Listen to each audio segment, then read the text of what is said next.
Good morning, everyone. The October 31st, 2025 Special Land Use Committee meeting will come to order. It is 10:02 a.m. I'm Mark Solomon, Chair of the Land Use Committee. Will the clerk please call the roll? Councilmember Juarez. Here. Councilmember Rink. Present. Chair Solomon. Here. Chair, there are 3 members present. Okay, thank you. Council members Rivera and Strauss are excused from today's meeting.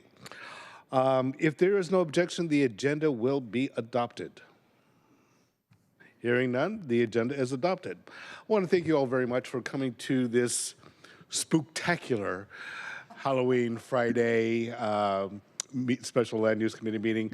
I definitely want to thank our central staff, our folks from SDCI, and the best clerk in the world for being here today. Yes. Applause. There are, let's see, there is Halloween candy on the table over there, so if you need sugar, please help yourselves. With that, we will now open the public hybrid comment period. Hybrid public comment period. Yeah, that thing. Public comment should relate to those appointments on the agenda and within the purview of this committee. For those who are registered to speak on items 6 and 7 on the agenda related to SEPA thresholds for transportation management plans, we will accept comment on those items once we get to those and open public hearing. Now, for those of you who do have a time constraint, I'm feeling that the public comment period will be relatively brief so that you will have your opportunity for the public hearing. And also to be clear, other than the items 1 through 5 on the agenda, there will be no votes on items 6 and 7 today. So just want to make sure everyone is aware of that going forward. So how many speakers do we have signed up for today for public comment? We currently have 0 in-person speakers and 2 remote speakers. All right. We'll go with remote speakers. Each speaker will have 2 minutes. Clerk, will you please read the instructions for public comment? The public comment period will be moderated in the following manner. The public comment period is up to 20 minutes. Speakers will be called in the order in which they registered. In-person speakers will be called first, after which we will move to remote speakers until the public comment period is ended. Speakers will hear a chime when 10 seconds are left of their time. Speakers' mics will be muted if they do not end their comments within the allotted time to allow us to call in the next speaker. The public comment period is now open, and we will begin with the first speaker on the list. And sorry, just 1 second.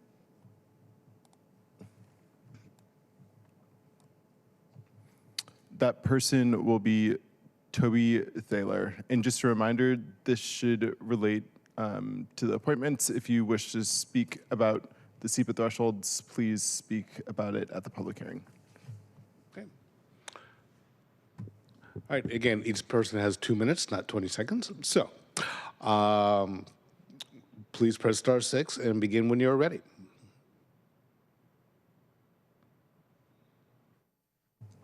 Toby, are you here? Okay. It doesn't look like Toby's here. All right. We will now move on to David Haynes. Okay. David?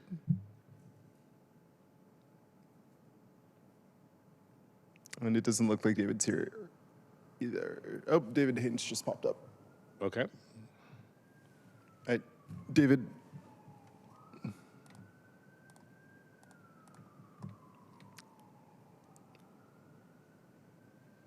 Please press *6. Hi, David Ains. This council's racist agenda to button push politics is used to distract from the fact that you're watering down the integrity of the environmental concerns by forcing people to live next to toxic, loud, obnoxiously mental health crisis-causing locations of buses and trains, transit-oriented housing, where you're not even considering noise-abated walls to give people a reprieve, where self-dealing landlords on the council are perfectly fine with renters living in the worst locations spread throughout the city as long as it doesn't impact city council's rental properties designed to oppress the working class. Now, Council continues with their race war, button-pushing ignorance to distract from the fact that they're backstabbing everybody with low-quality neighborhoods that don't compete with their second mortgage investments designed to drain the lifeblood of the working class. Tammy Morales is one of the worst, most scorn-lived experiences to dump all of her trauma and power-mongering into horribly bad policies that are based on button-pushing black and brown people of color while hating on the gringos. And you all are doubling down on this godforsaken policy. You're going to end up making some of the most egregiously offensive modern third world housing on the side of the transit-oriented locations that have absolutely no noise abatement walls or any consideration for the environment that people are going to be forced to live in. It's going to be like modern third world inner cities spread throughout. It's going to drive them to drink themselves to sleep and have the worst mental health crisis we've seen in 21st century, all because you all want to sabotage the integrity of the comprehensive plan and act like you're doing everybody a favor, putting them right next to the bus and train as if they have no excuse to get to work because now they got transportation right outside their door. We need a more robust, pedestrian-centric, resident-friendly development, not this regurgitation of a car-centric that's... Thank you, David. Toby, are you here? Doesn't sound like it. Okay. Chair, that concludes our speakers. All right. As that was our last public commenter, the public comment period is now closed. We will now move on to our first items of business. Clerk, can you please read items 1 through 5 into the record? Agenda items 1 through 5, appointments 3323 through 3327, appointments to Equitable Development Initiative Advisory Board of Stephanie Lockman for a term to February 28th, 2026, Eric Alipio for a term to February 28th, 2027, and Amira Beasley, Ernesto Oliva, and E.N. West for a term to February 29th, 2028. Okay. This is for a briefing discussion and vote. Thank you. So do we have OPCD's Equitable Development Initiative and the work to the representatives bring these nominations forward? Is this Julia? Ooh, Julia, we cannot hear you. Can you hear me now? Yes. Yes, thank you. Okay. All right. Hello, everyone. My name is Julia Pasciuto. I'm the Funding and Community Investments Manager for the Seattle Equitable Development Initiative, and I'm currently serving as the Acting Director for the program. I'll share my screen. Thank you so much for having us, Councilmember Solomon and committee members, and for slotting us in during an exceptionally busy month. We're here today to speak to those 5 committee appointments, our board appointments, and share a little bit more about the board.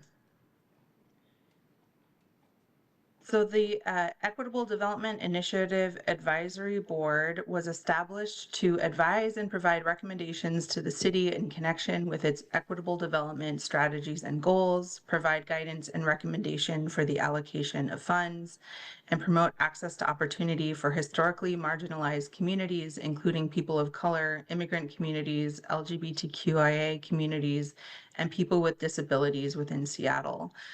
The administrative support for the board is provided by the Office of Planning and Community Development staff.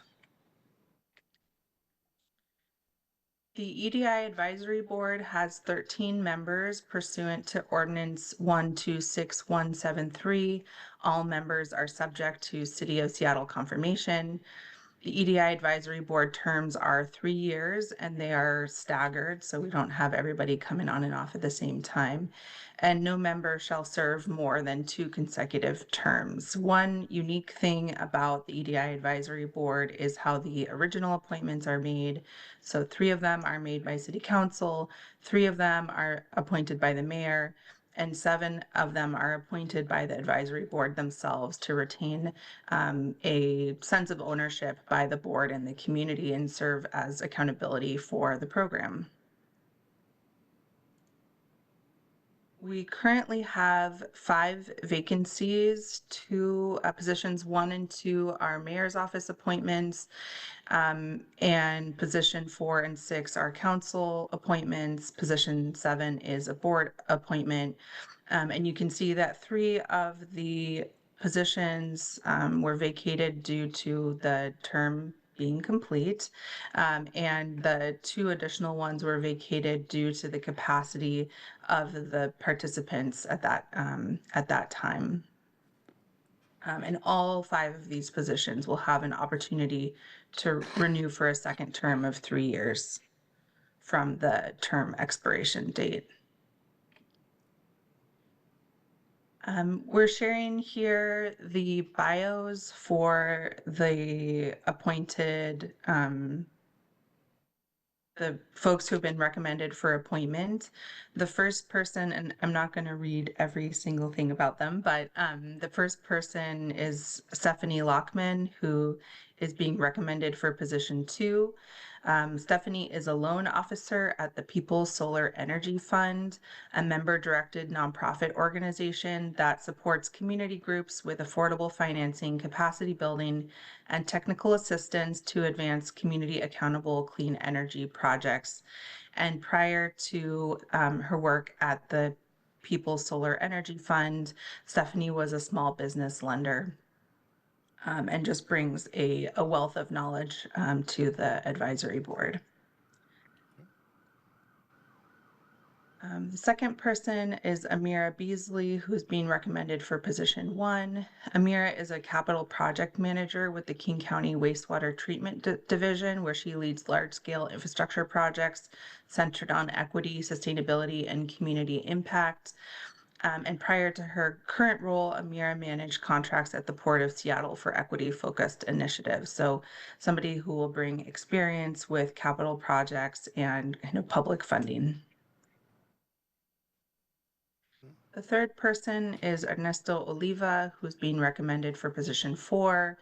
I believe at the time that we submitted this, since then, Ernesto has changed roles in their work. So he, when he applied, he was a coalition manager with over a decade of experience advancing equity through nonprofit sector in Arizona and Oregon, and I believe now works with the Washington Immigrant Solidarity Network. His work spans housing justice, economic development, community engagement, policy advocacy, and cross-sector partnerships.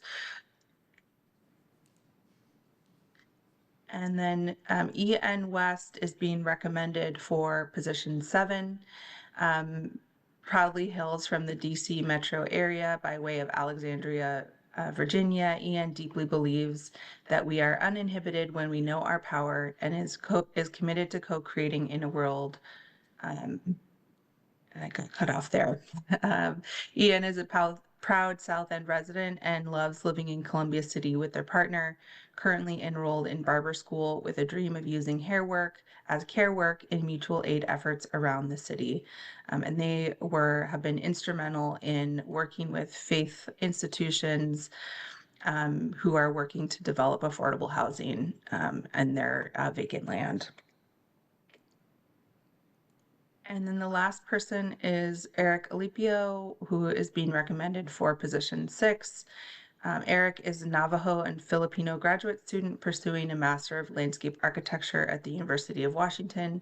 Since moving to Seattle in 2016, Eric has been deeply influenced by the region's longstanding traditions of civic activism and his own cultural heritage, shaping his commitment to centering historically marginalized voices in the built environment. Eric has been involved with the King County Comprehensive Plan as part of the Equity Work Group and co-developing anti-displacement policies through the city's Equitable Transit-Oriented Development Strategy and Implementation Plan. So we are really excited to be expanding our board, or appointing folks to our board to fill up the vacant positions. I'd be happy to answer any questions that you have about the board or about the candidates. Okay. All right, thank you very much.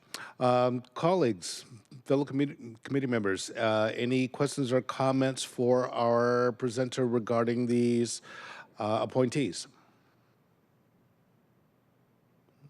Okay.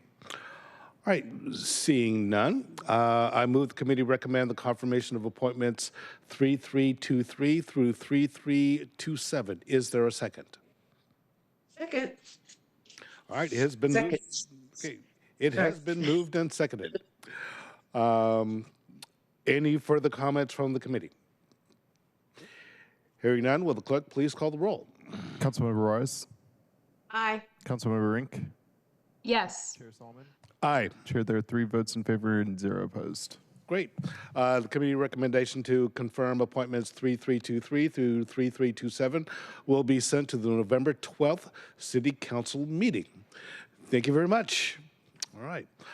We will now move on to item 6 on the agenda. Will clerk please read item 6 into the record? Agenda item 6, Council Bill 121093, an ordinance relating to land use and zoning, revising environmental review thresholds and related provisions, addressing transportation-related requirements and archaeological and cultural resource preservation requirements, amending various chapters of the SMC.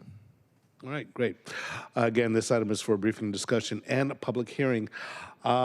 This legislation updates the State Environmental Policy Act, or SEPA, thresholds for environmental review and other provisions related to land use, permitting, transportation, and archaeological and cultural resource preservation. As presiding officer, I am now opening the public hearing on Council Bill 121093 related to amending the city's subdivision regulations. Clerk, how many speakers are signed up for the public hearing on 121093? We have 4 in person and 1 remote. All right. Each person will have 2 minutes. We will call you up in the order in which you had signed up. We will proceed with the in-person commenters first and then go to our remote commenter. So, and again, each person will have 2 minutes. Do we really need to read the instructions for you again, or y'all got it? We do. You do need to? Yeah. Okay, right. Okay. I know you know it. I have to read it. All right, I'll wait. Okay. Speakers will be called in order in which the registered public hearing registration will remain open until the conclusion of the public hearing. The same public comment rules apply to this public hearing. 10-second time will be your notice that it is time to wrap up comments. Speakers' mics will be muted at the end of the allotted time.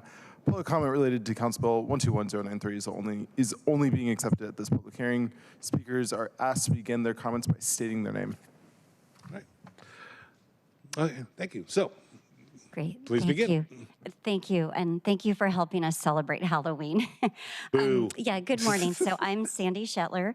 I'm commenting on 121093. Please ask hard questions and don't allow this bill to pass out of committee. Building abundant housing and growing our economy does not need to go together with degrading the environment that we depend on. Yesterday, I met with Atlanta's urban forestry leaders. Atlanta has nearly 50% tree canopy, and they're growing it, even as they plan for more housing and jobs for 2 million people expected to move to their metro region by 2050. They're preparing for growth with thoughtful policies. For example, for every 8 new paved parking spots added to any commercial or residential project, 1 large shade tree with space to grow is required. In contrast, the bill before you today more than doubles the number of parking spaces exempt from environmental review from 40 to 90. It doubles the amount of soil that can be scraped from a site from 500 to 1,000 cubic yards, filling a dump truck 100 times. Instead of being the Emerald Green City, Seattle could become known as the greenwashing city. Please plan to vote no, and thank you so much.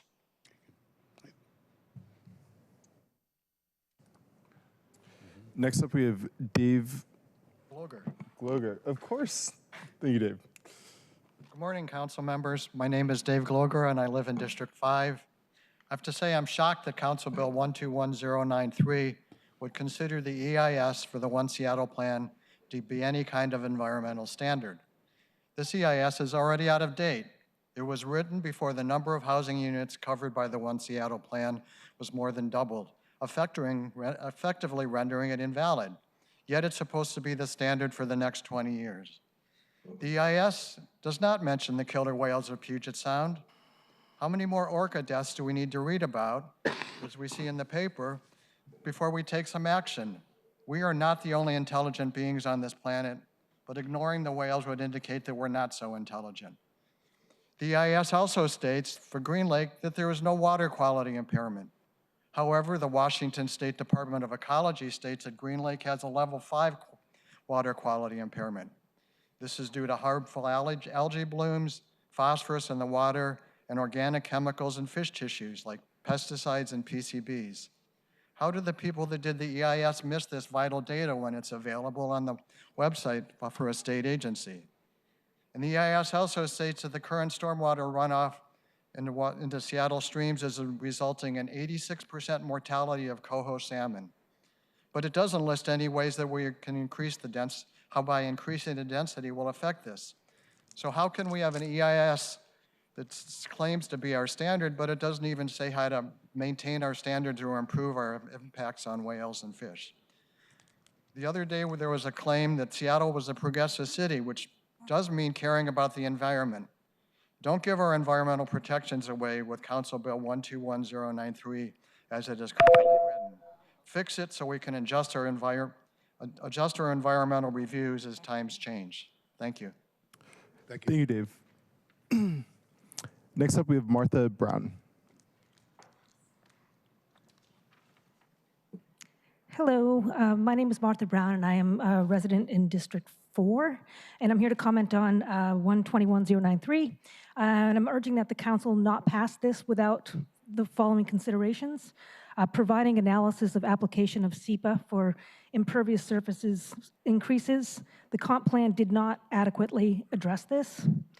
Also providing analysis of the ability of SDCI and other regulatory agencies to enforce equivalent protections as SEPA.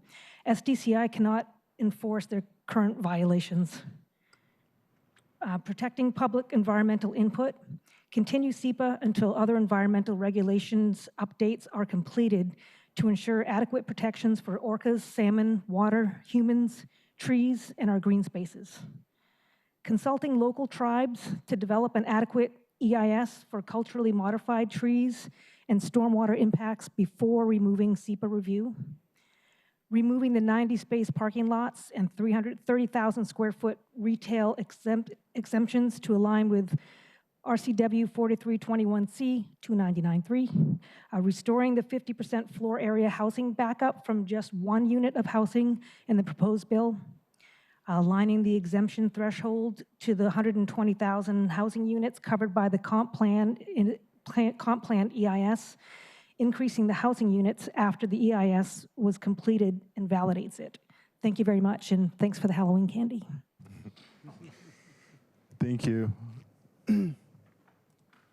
Next up, we have Jennifer Godfrey. Well, thank you, Jennifer.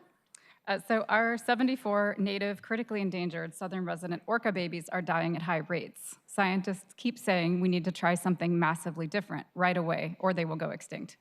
NOAA's SRKW recovery plan was written in 2008, yet Seattle has ignored the recommendations, not just on Halloween. Seattle uses orcas for tourism advertising, yet this bill strips environmental protections for building the hard surfaces that increase one of their top threats. When it rains, pollutants are washed the quickest off of hard surfaces down storm drains, like man-made streams into waterways, which means everywhere there's a storm drain, it is a riparian corridor, watershed. SB 5412 is not mandatory. Seattle's response with 121093 leaves enforcement with agencies like SDCI, who have largely failed to enforce a tree code. I am frightened to see this level of environmental rollbacks in a so-called progressive city. And you look at the whereas section at the bottom of page 1 of the bill, it incorrectly states the comp plan EIS was adequate when it doesn't meet lots of the RCW 4321C, 230C. Yeah, but So please do not consider this bill without assessing the actual impacts. Please analyze the hard surface and stormwater impacts on endangered species, the capacity of overburdened agencies to take on more enforcement. Please remove the anomalous 30,000 square foot retail allowance, which is not found in SB 5412 at all. And remove the reduction in housing incentives that reduces the number of housing units required to get this exemption from 50% floor area down to only 1 unit. It also doubles the parking lot size from 40 to 90 spaces. Would love if you get rid of that. Aligned with the actual 120,000 housing units actually studied in the EIS to trigger this. What's good for the orcas is good for us. Thank you.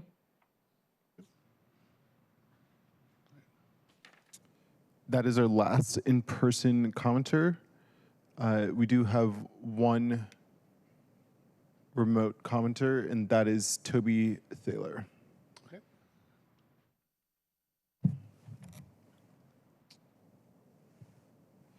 Toby, are you here?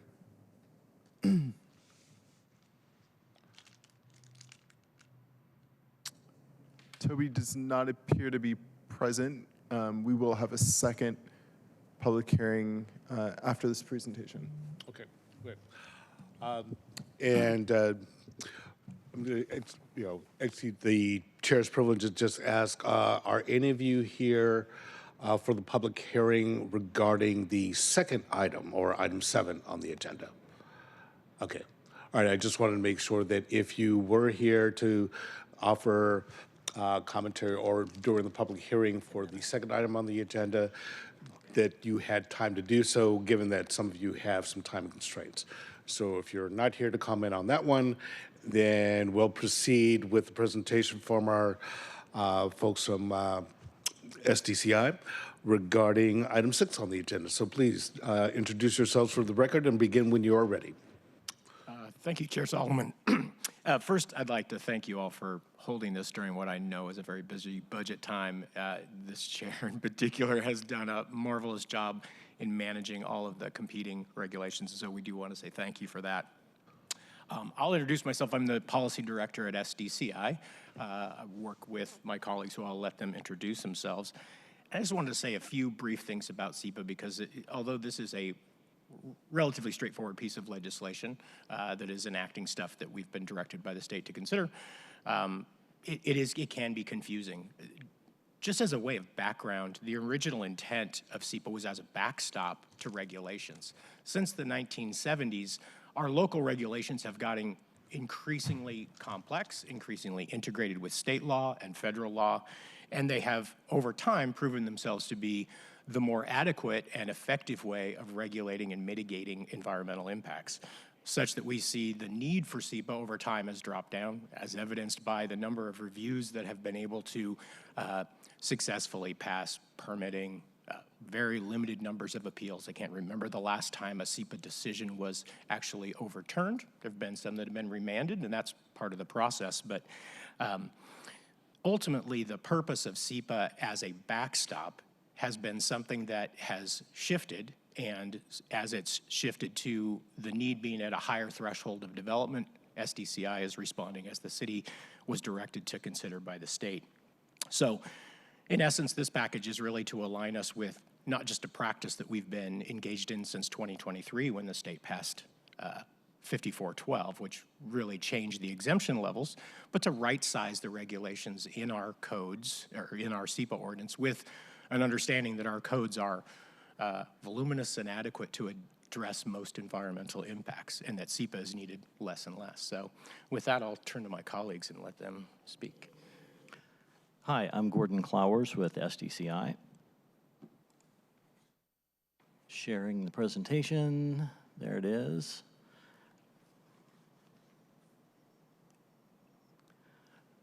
Okay. Thank you for the opportunity to present the legislation here on SEPA threshold updates. I'll just describe a few basic things about this to start out with, and then we'll share a number of our observations and proposals. SEPA stands for the State Environmental Policy Act, state laws since the early 1970s. The SEPA rules, as used by Seattle, often require an analysis of whether a development will generate significant adverse impacts or not. And then the SEPA thresholds are they define the line between projects that do require the SEPA review and projects that do not require the SEPA review. So we're reconsidering that.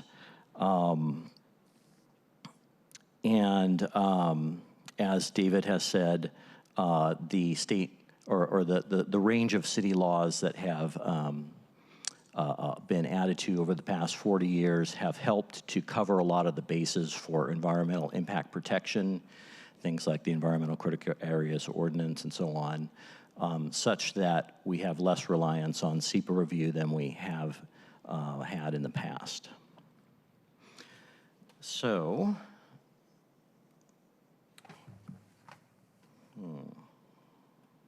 here we go. The outline of our discussion today will be first to talk about some of the objectives of the legislation and key findings, and then describe the range of proposed changes to the thresholds, and then how these relate to growth estimates of the comprehensive plan, and cover other details about archaeological resources and transportation regulation updates, those latter two, some things that are requested by the state for us to review as part of this process. And so the objectives of the legislation here really relate to they respond to state guidance on that's evolving quickly on supporting housing and supporting streamlining of permitting and transit-oriented development. This goes along with the city's comprehensive plan update, where we have been seeking to establish a new pattern for the next 20 years of growth. So overall, we're trying to align the SEPA regulations and related provisions with the intent of the comprehensive plan, as well as recent state legislation. That is, really, and this is a really good opportunity to support faster housing production, streamlining of the permit processes, and middle housing, affordable housing. We can do that by reducing the number of times at which an environmental review is required for new housing development. That is a step where our staff otherwise have to analyze the potential for the significant adverse impacts. It takes time. It adds some risk to the permit review timeframe. So this is a really important opportunity to make some tangible progress on these efforts and all of these goals. Also noted here is that we look to support easier permitting for small businesses. There are certain kinds of changes that a small business will come in looking for, changing of use within an existing structure. That can be caught up in a SEPA review, and we look to ease those rules so that we can more often just grant the small business improvement without a SEPA review and much quicker.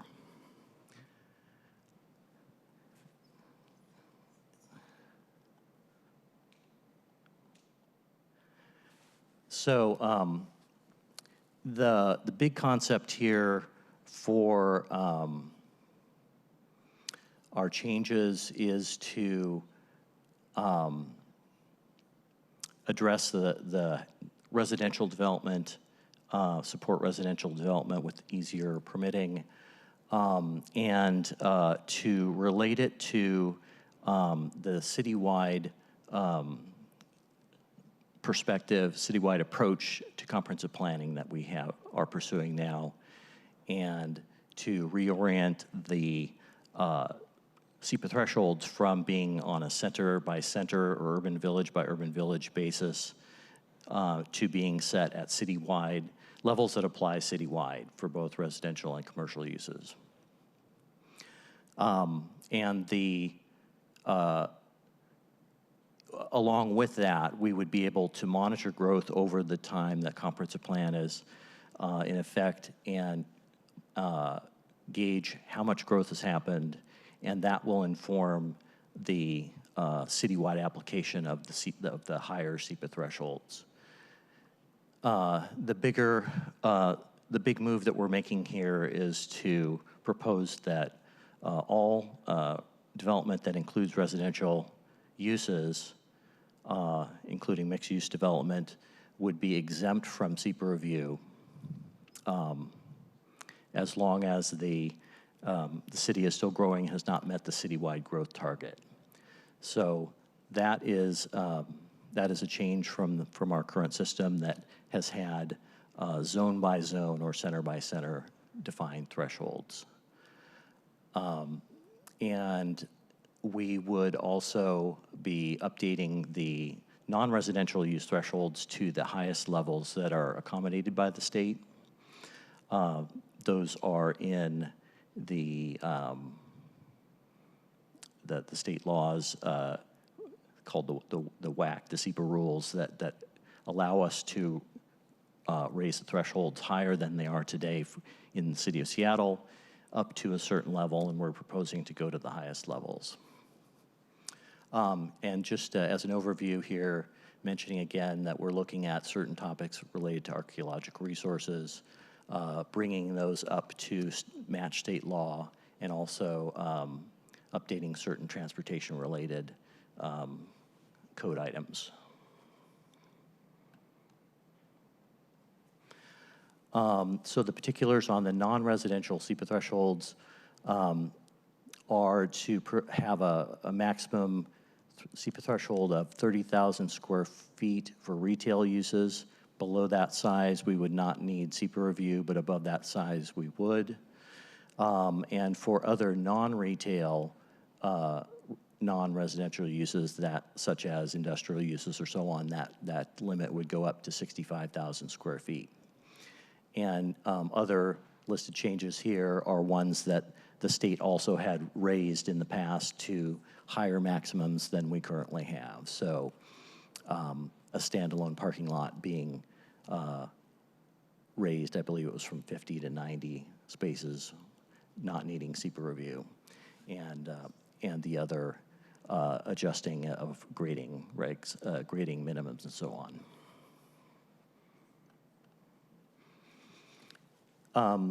So as I had mentioned, the citywide proposal, citywide SEPA threshold setting would allow us to replace the infill targets. In the past, we have defined center by center, village by village, and just monitor on a citywide basis.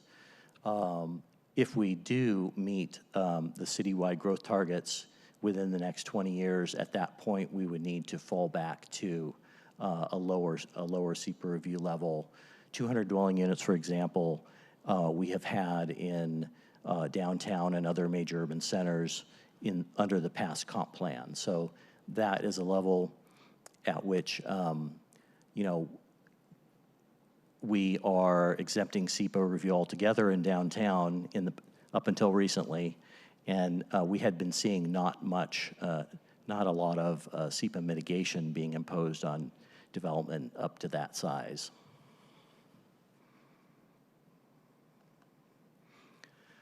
So the archaeological resource topic, the state asked us to ask all jurisdictions considering these changes to review their archaeological resource, cultural resource regulations and policies and practices. We have taken an effort to update our rules and regulations to fit with the state law as it is today. That retains a lot of the early work for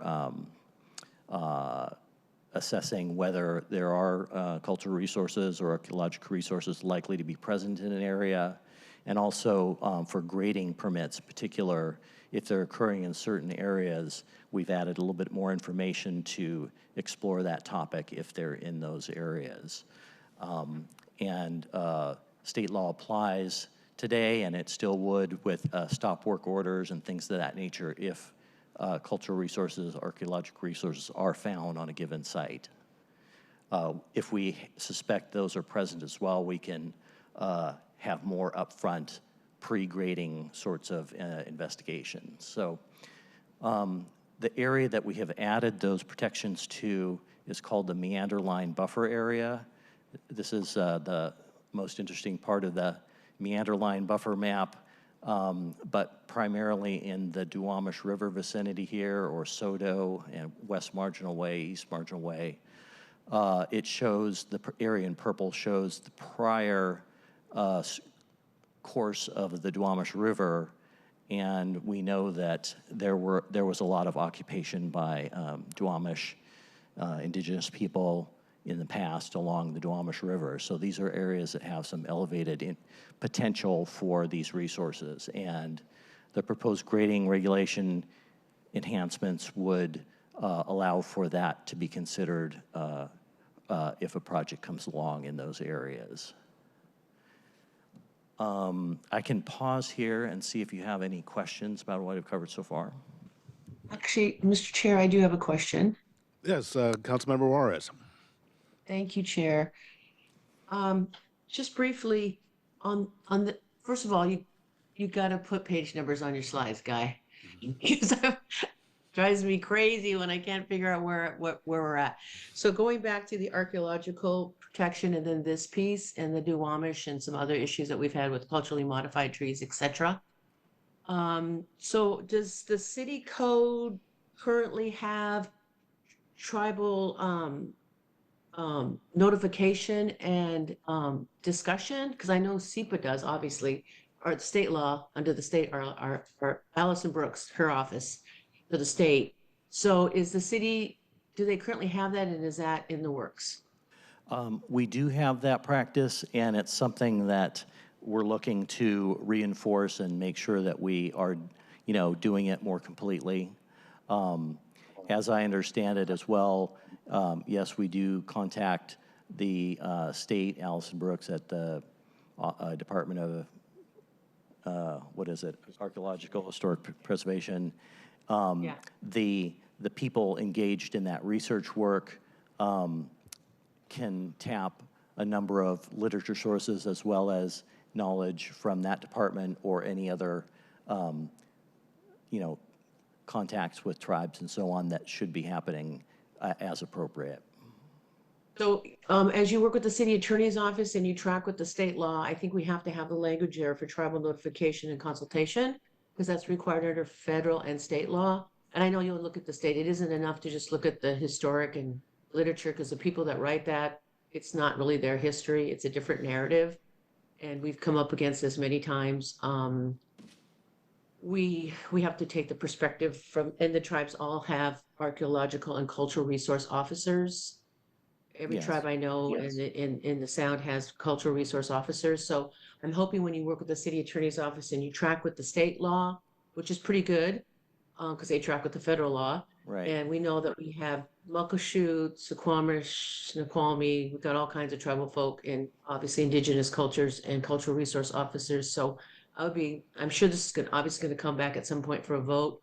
So I'll be tracking this at least for the next year. So thank you. And thank you, Chair. Yeah, thank you. And we did notify those tribes for part of this proposal that had a SEPA review recently. So we did receive comments from a couple of them. So thanks. All right, thank you. Councilmember Rink, do you have any questions at this time? All right. Chair, thank you. All right. So again, proceed. Okay. A little trouble with the. There we. Almost had it. Doesn't want. There we go. Okay. So as part of the effort here, the state also asked us to look at transportation codes and practices, and the goal is to ensure that our codes provide that kind of environmental protection and good provide for good transportation outcomes. And so we did review the regulations we have on a couple of impact-related matters and are proposing some simplification of it. One of the they have two topics here. One is transportation management plans. It is one of the impact-reducing methods contained in the comprehensive plan, and we are continuing a long program here that buildings of a certain size are required to have a TMP plan that requires occupants to encourage non-single occupant vehicle travel, bus, light rail, carpool, bicycles, and so on, and that plan is monitored by SDOT over time and the performance and so on. The building owners as well as the building occupants are expected to participate in this. It's a good program and very actively managed by SDOT. What we're doing here is to rephrase the minimum thresholds for having a TMP. Today, they're quite hard to understand because they're described in terms of a building that has 50 PM peak hour trips or something of that nature. No one knows whether they need a TMP or not, even during the time the permit's being reviewed. So we're rephrasing that for minimum sizes of development, and that should be a lot easier to follow. We're also consolidating those into one section of the land use code. Zones like Seattle Mixed and Downtown and Northgate are the kinds of zones that have these minimum TMP requirements in the code. So that should work a lot better. Construction management plans are another subject that SDOT actively manages, and the goal there is to have SDOT help the applicants to plan their access of equipment to certain times of the day, coordinate logistics between multiple projects with the goal of maintaining good traffic flows on nearby streets and pedestrian safety and so on. That has been a very beneficial effort to, especially in special cases when projects may otherwise block streets too much, SDOT can help. So this has been a common SEPA mitigation measure that we have had, and most projects of any large size, we tell them to go work with SDOT on a CMP, and that's we have missed that in the last 10 years, but we propose to require it for certain size buildings, and that would be larger than 25 unit residential buildings or greater than 25,000 square foot non-residential buildings. So that's just a way to make sure our codes cover this topic well. And just one last item to note, part of the state laws actually asked and required jurisdictions to consult with WashDOT about our project referral practices so that WashDOT has good notice and can comment on the impacts of development on their facilities, including I-5, but also places like Aurora Avenue. So we have an OPCD and our department met with WashDOT 2 times to talk about this, and we just need to, check and refresh our referral practices for projects to WashDOT, and we can take care of that without any code change, just administrative practices. So, we're following the topics that are raised in the state law in order to pass the SEPA threshold increases, and we think that we have covered the bases here. Thank you. All right. Thank you very much for your presentation. Members of the committee, any questions or comments for our presenters? Councilmember Juarez. Thank you. So let me say 2 things. So, and this is citywide, but particularly in D5, we have 3 state highways. We have 522, 523 in Aurora. And then, of course, we have I-5 that runs through Seattle. This is the problem that we continually have with WashDOT in streamlining communication to cleaning up encampments on I-5 and on state highways. So are you telling me that you guys are going to streamline this so we don't have, like, I'm just thinking of all the times that we got the runaround through SDCI and the state to clean up encampments and tents underneath the bridges, or we'd go to the city and the city says it's not our property, we have to go to the state, we go to the, it just turned into this between SDOT, WashDOT, SDCI. We couldn't get these folks into housing. We couldn't get the money to get it cleaned up. We finally did, I believe, under Mayor Durkin or Governor Inslee. I think we got like 70 million. We didn't get it. So something like 50 or 60 million was set aside to clean. And it didn't all come to the city, which we were hoping it would. So can you help me understand a little bit more how you envision to have a more streamlined process so the city of Seattle can work with SDCI and WashDOT to clean up not just encampments and graffiti, but the other issues that we see along state highways? Yeah, let me see if I can tackle that. The changes that we're talking about within this ordinance are really focused on making sure that when it comes to a project review, we're doing the right consultation. They want a heads up from us. But I acknowledge the issue that you raise and have had similar experiences myself in trying to understand who owns what, who's the right contact. That's a problem set that probably lies outside of something SDCI controls directly, but I want to go back and do some more research and get back to your office directly on what we understand about that problem. The streamlining of communication we're talking about is really that which is required under law when a project is proposed, and what you're describing is kind of a larger issue for sure, but how we could help illuminate how that works, and if there's an opportunity, I don't know, but I'd like to be able to get back to your office with some more specifics. I'm saying that this is, yes, I understand project review, but I'm saying what we're dealing with is more emergent with people and tents and all the other stuff. I just want a system where we can work with SDCI and SDOT to make sure we get it done, and what we look at in as far as assistance.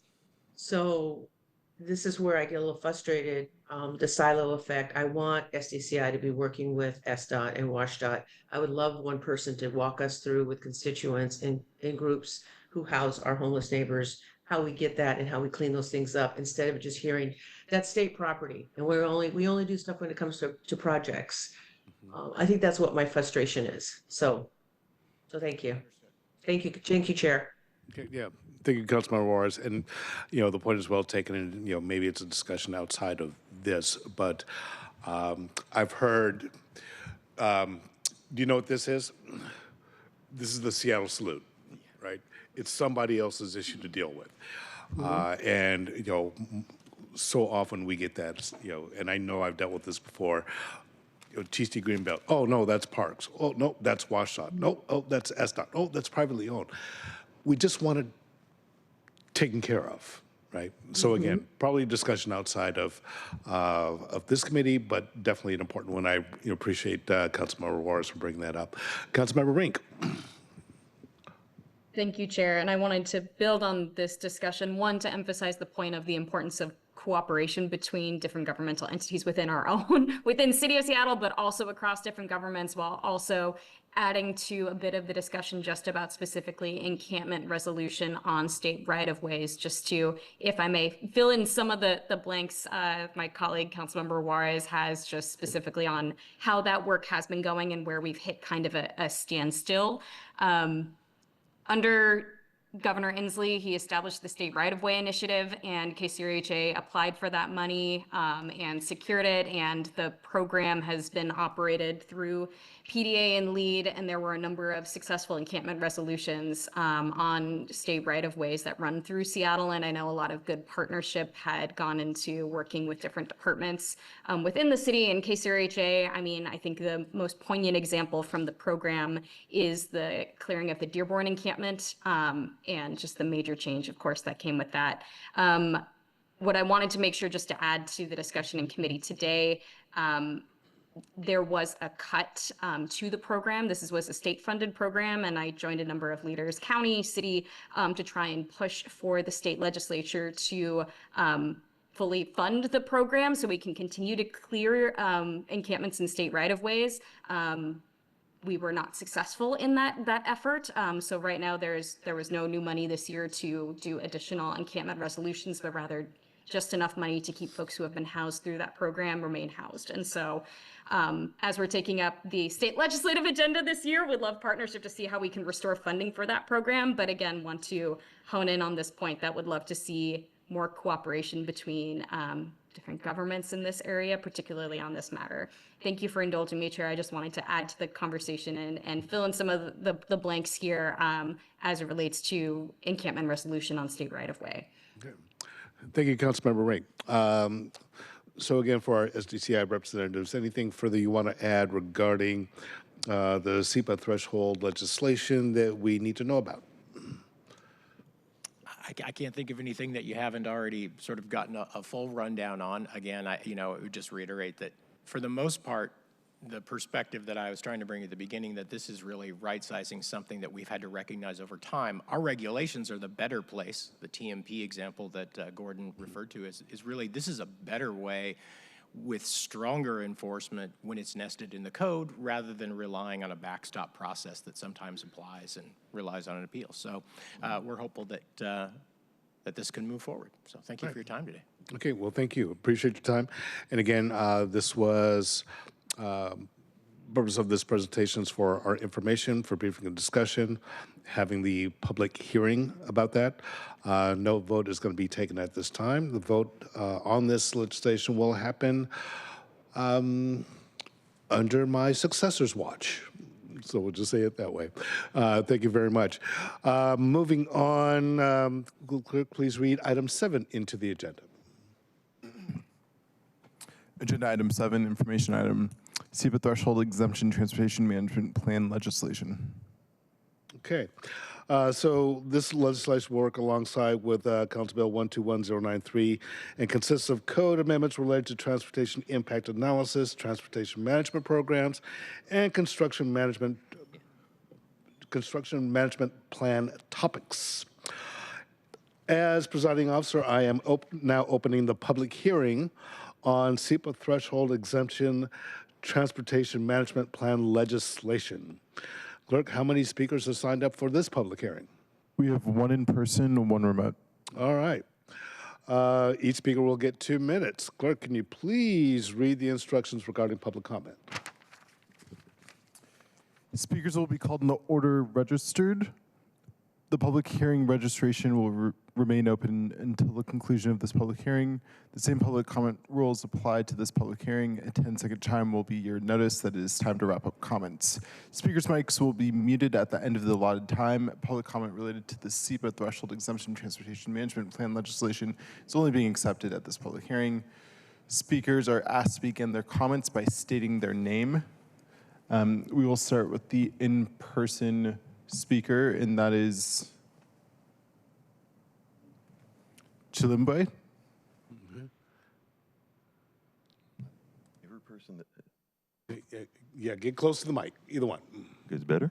Yes, thank you. Okay. Anyone that says my name correctly the first time, I need to have a little Academy Award for everyone that gets that. It is Chilimboy, Washington. And my statement is this. I try to break things down very simply. Who owns the property? Who decides, who is the overall person that goes, hey, you can't do this on my property because we pay for the property. This is, I'm thinking like as a parent, you're not going to do anything on this property. Now, if you want to do it on this property, it's going to be outside this house. Now, think about that. If I paid for it, this is what my responsibility is. If you paid for it, okay, just don't do anything illegal on it. Now, who owns the property?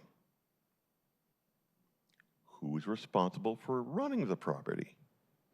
If I pay for it and I'm making the rules, well, guess what? I'm responsible for doing everything under that umbrella, right? Now, Who owns the property? State, if we're talking about highways. Who is responsible for the upkeep of that? Well, state, et cetera, et cetera. Hopefully that makes more sense, even not thinking as a parent. I digress, and thank you. Thank you. Next up, we have Toby Thaler.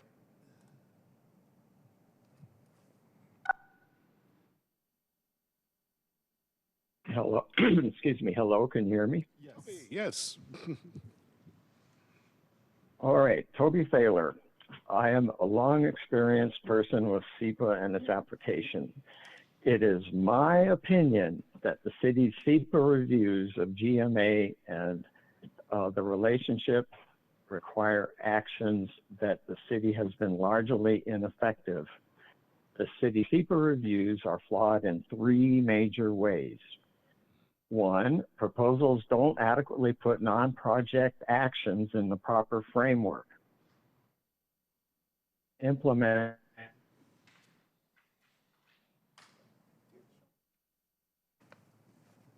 no assessment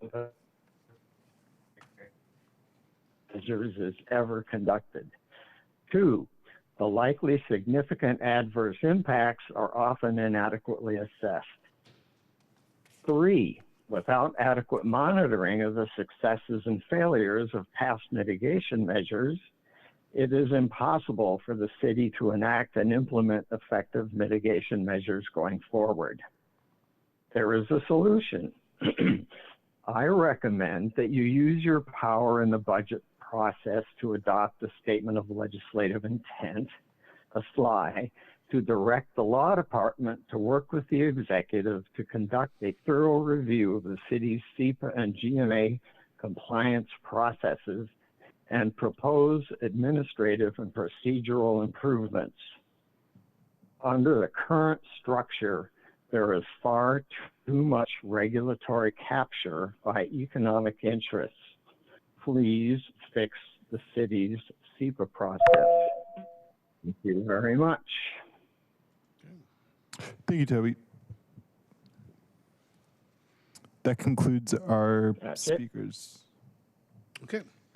As that was our last speaker for the public hearing is now closed. And our SDCI representatives are still with us. So as we move into the section again, if you could introduce yourselves for the records and please begin when you are ready. I'll be briefer this time. I'm Dave Van Skyke, the Policy Director, and my colleague Gordon Clowes are going to be presenting this parent legislation which pairs with the prior SEPA update. Okay, thank you. Yes, thank you. I actually presented part of the subject matter a few minutes ago, but we can cover that again as well as this other piece here to start with.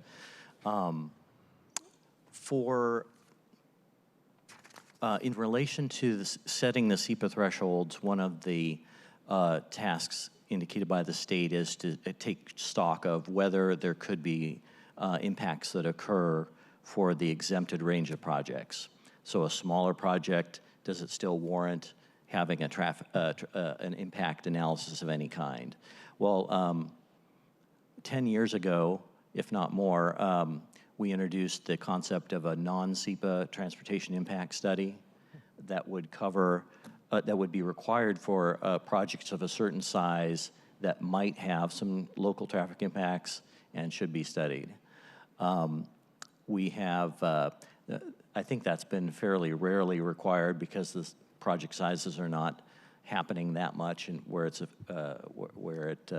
required. So with this new comprehensive plan that is reorienting the citywide planning and expected housing growth and so on pattern across the city, we are updating this non-SEPA transportation impact study when it is required. And we are proposing that it would happen for non-residential projects that are 40,000 square feet or greater that would be occurring in places outside of our growth centers. So perhaps a place like Interbay, 15th Avenue, or Sandpoint Way. If a certain size project comes along, there could be a traffic impact, and perhaps we should require a traffic study for that. That's outside of the realm of SEPA review, but we have written into the code the ability to require any mitigation that could result from that. So this is, in a way, simplifying this study to really to apply to places where the project impacts might be large enough to warrant some mitigation. Because we have such an emphasis on supporting transit-oriented growth and centers and growth on our major centers, we don't believe that we have a need for this study, but that we can exempt the larger projects from SEPA going forward. And the part of the TMP, I think both parts of the TMP work here and the CMP proposal are both in this separate legislation. We conducted a SEPA review for this proposal, it, again, sort of, it changes more code to consolidate it in one place in the code and then make it consistent in the zones where it's required, Seattle mixed, downtown, and Northgate zones. And this will, the TMP language will make it much easier for applicants to understand if they need a TMP or not. They can factor that into their work during or after the permit process. And then CMPs, since this is such a good practice for and effective in ensuring good protection of road flow and safety in places where projects are happening, we propose this at a new threshold of project size so that we get that CMP coordination with SDOT where it's needed. All right. Thank you for that. Colleagues, committee members, any comments or questions for our presenters on this particular piece of legislation? Councilmember Rink. Thank you, Chair, and thank you for this presentation today. Just honing in on one point, what is the goal we're trying to achieve by exempting standalone parking lots up to 90 spaces? While exemptions for housing and commercial spaces make intuitive sense as we need more housing and denser housing, I see no need for the construction of additional standalone parking lots. And if anything, that would cause direct harm to our environment. So could you please elaborate on this policy choice?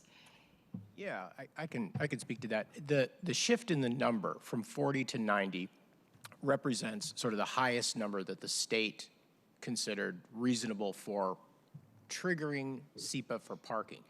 The notion that it's only standalone parking lots, I think, is not entirely correct, in that parking in and of itself can be a trigger for SEPA. So you could have a use, let's say a multifamily development, that under our prior rules we said, well, the residential may be exempt, but the parking, because it's associated, makes the project not exempt. So it would be triggering SEPA just for that difference in parking. So the notion is not to ease SEPA review for standalone parking lots. I mean, there could be good reasons to do that, but that's not the intent here.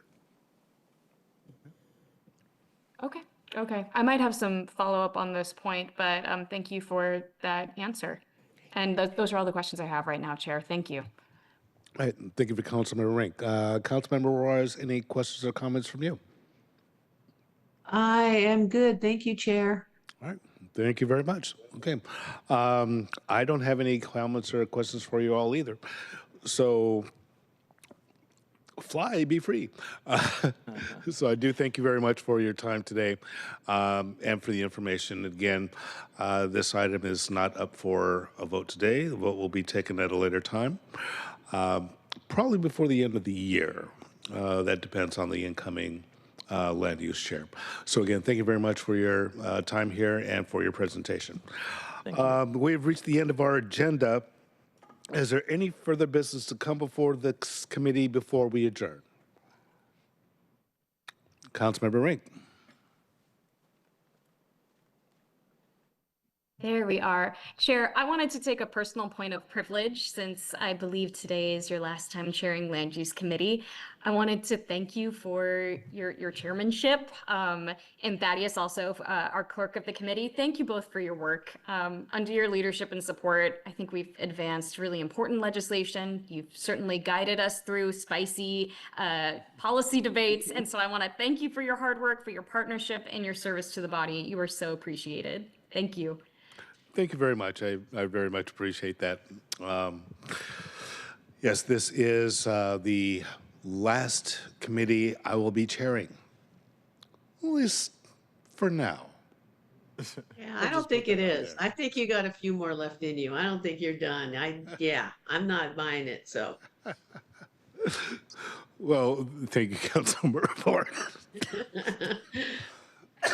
You got me all choked up here. Jesus, okay. All right. Okay. I do want to thank everyone for this, the opportunity to be chair of this committee. And I want to thank central staff. I want to thank the clerk. When you're chair of the land use committee and you have a land use lawyer as your policy guy, I mean, come on, that's a win, really. So, coming into this position, I knew nothing about land use. Now, having been here for a while, I still know nothing about land use, but just enough to be dangerous. And a lot of what we've been able to do, I do credit the central staff and the clerk and my staff for us to be able to advance as many things as we have in the time that we've been here. So again, thank you very much. Thank you for this opportunity. Thank you for the honor, and thank you for your trust. And with that, it is 11:14, and this special committee meeting of the Land Use Committee will now stand adjourned. Thank you, everyone. Enjoy the rest of your day.